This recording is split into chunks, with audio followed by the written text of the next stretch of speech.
All right. Welcome back to the next of the Dharma Talk series. It's been a little while. It's been a pretty weird week, but it's not going to stop me from reading this book. Once again, this is The Heart of the Buddhist Teaching by Thich Nhat Hanh. We are still in the section on the Four Noble Truths, and we last left off on the topic of suffering. Is everything suffering? What's the situation there? So, Chapter 6. Stopping, calming, resting, healing. Buddhist meditation has two aspects, samatha and vipassana. We tend to stress the importance of vipassana, looking deeply, because it can bring us insight and liberate us from suffering and afflictions. But the practice of samatha, stopping, is fundamental. If we cannot stop, we cannot have insight. There is a story in Zen circles about a man and a horse. The horse is galloping quickly, and it appears that the man on the horse is going somewhere important. Another man standing alongside the road shouts, "Where are you going?" And the first man replies, "I don't know, ask the horse." This is also our story. We are riding a horse, we don't know where we are going, and we can't stop. The horse is our habit, energy pulling us along, and we are powerless. We are always running, and it has become a habit. We struggle all the time, even during our sleep. We are at war within ourselves, and we can easily start a war with others. Yeah, I mean, that certainly resonates a fair bit with me, to where it's one of those, like, you can only control the sort of stream of things so much. So much of life is just chance. Things can happen to you at seemingly random. Sure, we can attribute, karmic forces to this if you want to look at it from that perspective, but it doesn't change the sort of lived reality that we have a lot less agency than we truly do. Taking the first round of Peppos, it's starting to kick in. We have to learn the art of stopping. Stopping our thinking, our habit energies, our forgetfulness. The strong emotions that rule us. When an emotion rushes through like a storm, we have no peace. When we turn on the TV and then we turn it off. When we pick up a book and we put it down, how can we stop this state of agitation? How can we stop our fear, despair, anger, and craving? We can stop by practicing mindful breathing, mindful walking, mindful smiling, and deep looking in order to understand. When we are mindful, touching deeply the present moment, the fruits are always understanding, acceptance, love, and desire to relieve suffering and bring joy. Yeah, so this idea of just mindfulness is such a fundamental aspect to the core of Buddhist teachings, where it's being aware of the situation at hand. Often, so much of our time, we're just trying to forget things. We're trying to push it aside. We're trying to move forward. And sometimes that can be helpful. That's what's needed to get you through that day. But if you live your life in that way, it will be fundamentally unsatisfying. Just slowing down at times is often what it takes. I struggle greatly with this myself. I would say it's probably one of my biggest weaknesses.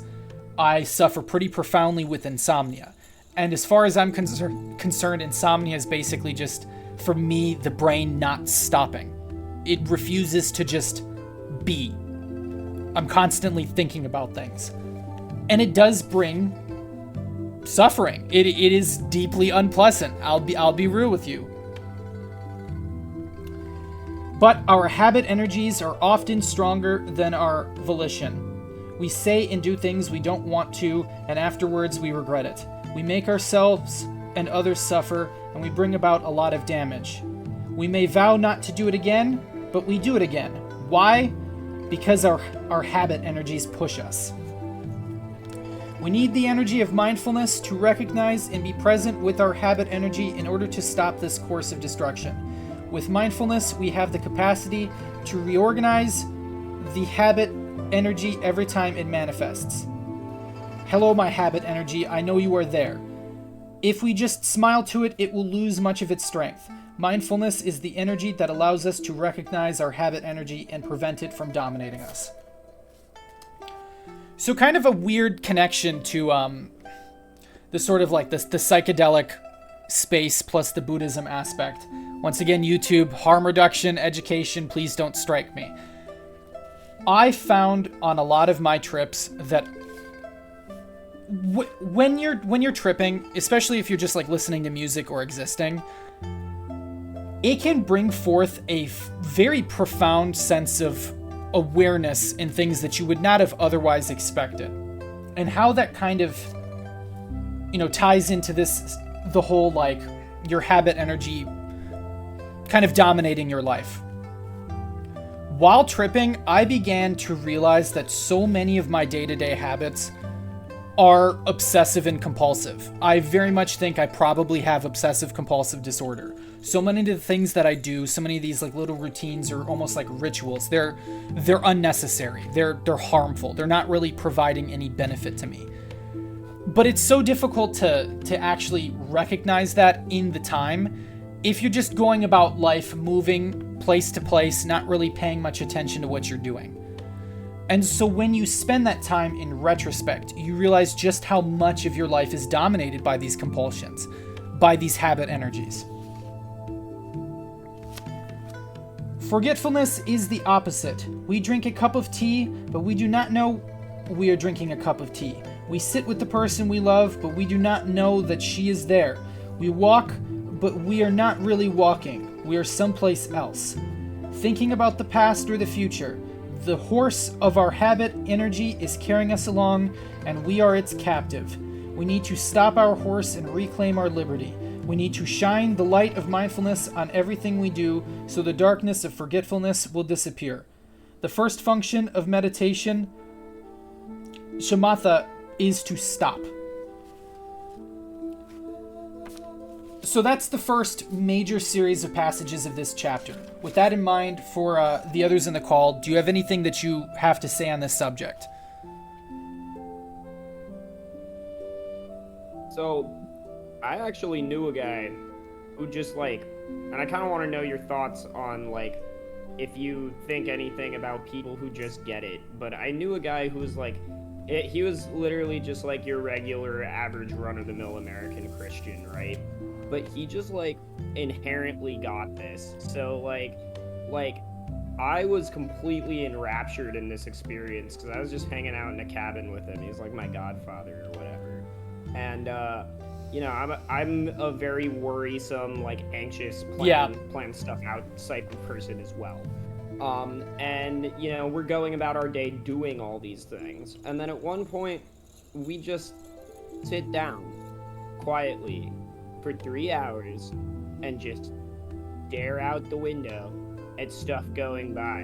And this guy just inherently knew this. I've never seen someone go in peace at their life. I didn't even realize you could just know that.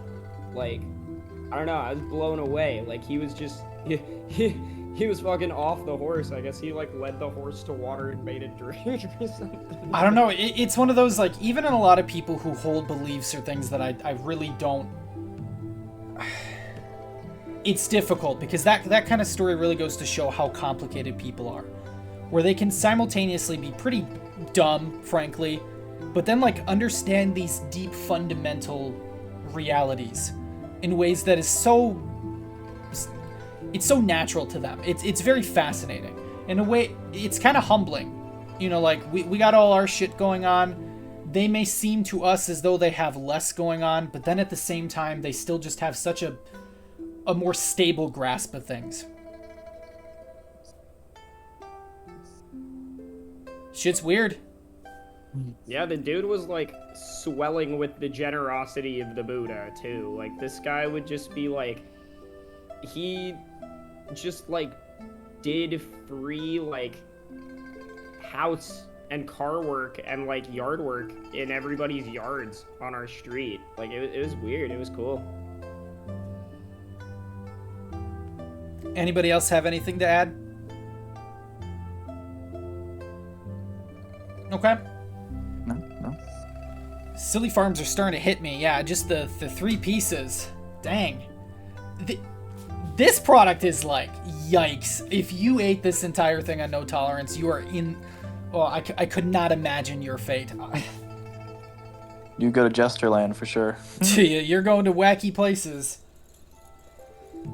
The second function of shamatha is calming. When we have a strong emotion, we know it can be dangerous to act, but we don't have the strength or clarity to refrain. We have to learn the art of breathing in and out, stopping our activities, and calming our emotions. We have to learn to become solid and stable like an oak tree, and not to be blown from side to side by the storm. The Buddha taught many techniques to help us calm our body and mind and look deeply at them. They can be summarized in 5 stages. Stage 1. Recognition. If we are angry, we say, "I know that anger is in me." Step 2. Acceptance. When we are angry, we do not deny it. We accept that it is present. Step 3. Embracing. We hold our anger in our 2 arms like a mother holding her crying baby. Our mindfulness embraces our emotion, and this alone can calm our anger and ourselves. 4. Looking deeply. When we are calm enough, we can look deeply to understand what has brought this anger to be and what is causing our baby's discomfort. 5. Insight. The fruit of looking deeply is understanding the many causes and conditions, primary and secondary, that have brought about our anger, that are causing our baby to cry. Perhaps our baby is hungry. Perhaps his diaper pin is piercing his skin. Our anger was triggered when our friend spoke to us meanly, and suddenly we remember that he was not at his best today because his father is dying. We reflect like this until we have some insights into what has caused our suffering. With insight, we know what to do and what not to do to change the situation. Yeah, I feel like this sort of idea of there being... It's a process. You know, you really have to go stage by stage. If you cannot accept that you have these emotions, if you try to hide them, if you try to bury them, you are fundamentally not able to treat the cause of things. You are treating merely the symptoms. It is an incomplete way of looking at it. After calming, the third function of shamatha is resting. Suppose someone standing alongside a river throws a pebble in the air and it falls down into the river. The pebble allows itself to sink slowly and reach the riverbed without any effort. Once the pebble is at the bottom, it continues to rest, allowing the water to pass by. When we practice sitting meditation, we can allow ourselves to rest just like that pebble. We can allow ourselves to sink naturally into the position of sitting, resting without effort. We have to learn the art of resting, allowing our body and mind to rest.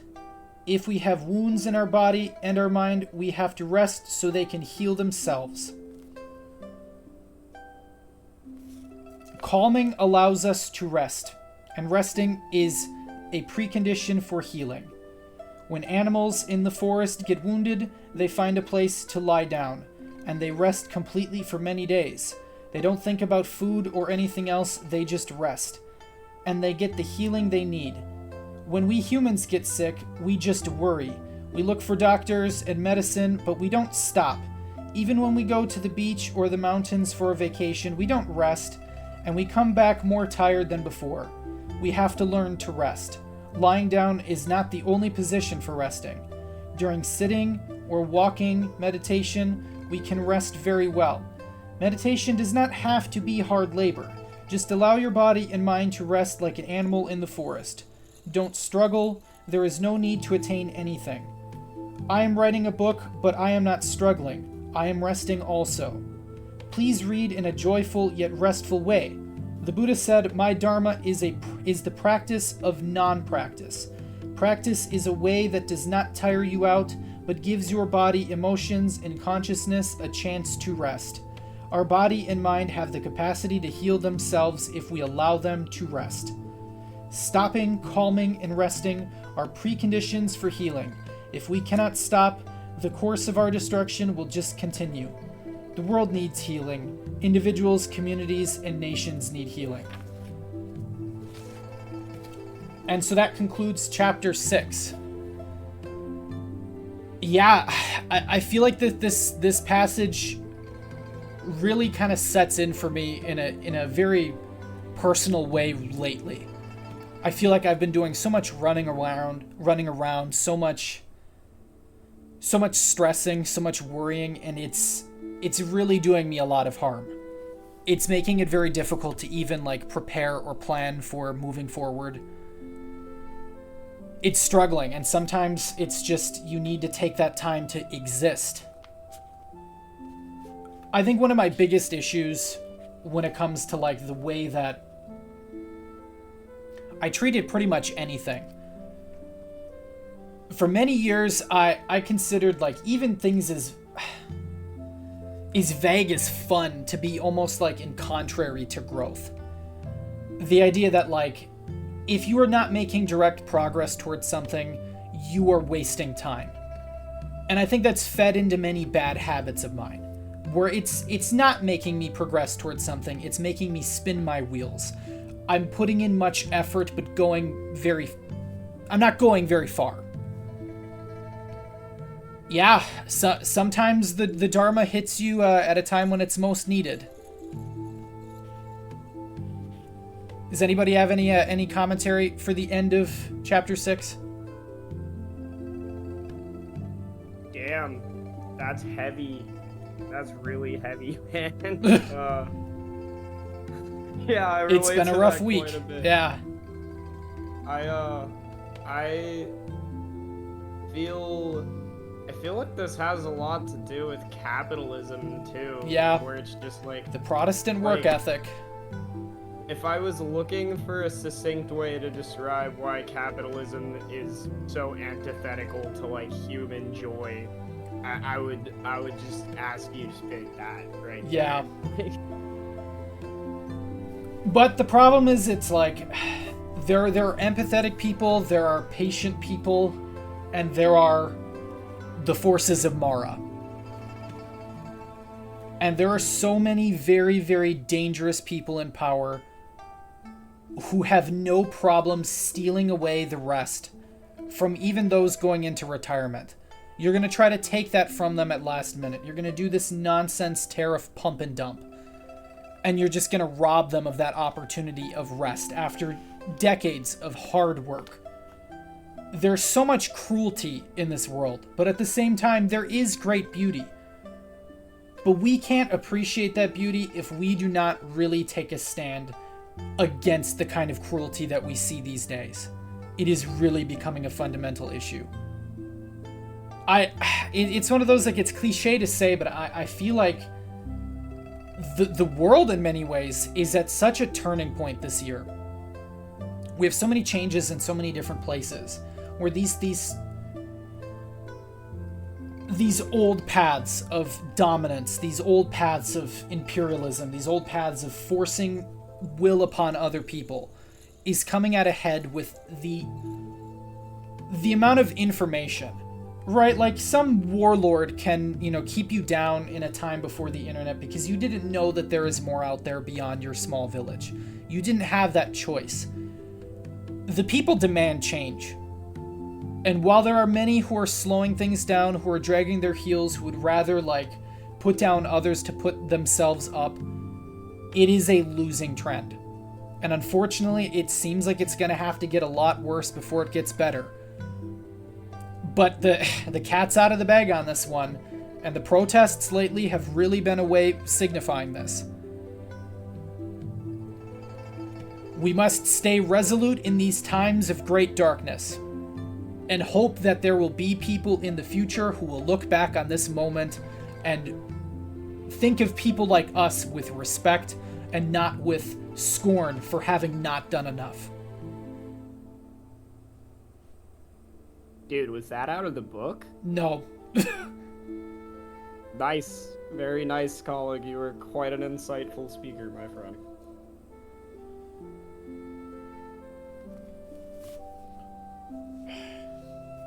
It's been a rough week.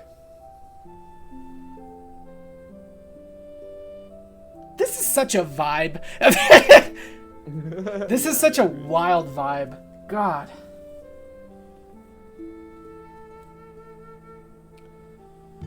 Yeah, it's one of those, like, it's kind of weird how often on certain stages of these types of trips, it calms that sort of, that rush, that constant, like, having to keep thinking, having to keep going. And it allows things to flow in a more natural way. Kind of weird how it behaves that way, but yeah.